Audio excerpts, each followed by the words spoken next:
የመጣሁት አይኑ ሪሌሽንሺፓችን ድብቅ ነበር፣ ኦፊሻል አላደረግነውም።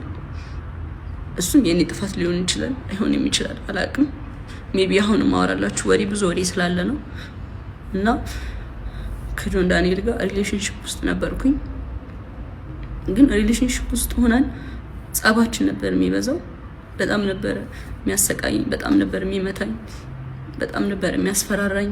ከኔ ጋር ከተለያየሽ አጠፋሻለሁ፣ ከቲክቶክ ትጠፊያለሽ፣ ላይቭሽን አዘጋዋለሁ፣ መስራት አትችይም እያለኝ ለአመታት እያስፈራራኝ ኑረናል። እና አሁን ትናንትና ደግሞ አካውንቴን ባን አድርጎታል። ብዙ ጊዜ ስንጣላ የመታኝ አሉ ቁስሎችን ስክሪንሾት አስቀምጥላችኋለሁ እዚህ ጋር።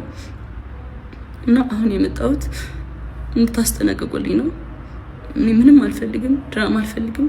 እኔ ማስተዳድረው ቤተሰብ አለኝ፣ እኔን የሚጠብቁ ከኔ የሚጠብቁ ቤተሰቦች አሉኝ። ለነሱ ነው የምኖረው። እና እንዲያልፍልኝ ለእናንተ መናገር ፈልጋለሁ። እና አመሰግናለሁ። አካውንቴ ባን ሆኗል። ከዚህ በፊት ዋርኒንግም ኑሮ ታያቅም ታውቃላችሁ። አሁን ትናንትና ማታ 9 ሰዓት ላይ ነው የተዘጋው። ምንም አድርጌ አይደለም። እና ከአመታት በፊት ላይቬን ሁሌ ነበር የሚያዘጋብኝ። ይሄ ማስረጃ አለ። ቲክቶክ ላይ ብዙ የሚያውቁኝ ሰዎች አሉ፣ እነሱም ያውቃሉ። ሁሌ ላይቬን ያዘጋው ነበር።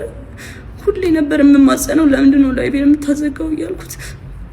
እና ስንጠላ በሱ ነበር የሚያስፈራራኝ። ላይቬን እያዘጋ ነበር የሚያስፈራራኝ። ምንም አታመጭም እያለኝ። ይሄንን እናቱም ታውቃለች፣ እህቱም ታውቃለች፣ ሁሉም ቤተሰቦቹም ያውቃሉ እኔን አቢዩዝ እንደሚያደርገኝ።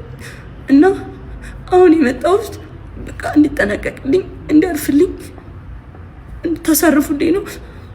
አመሰግናለሁ።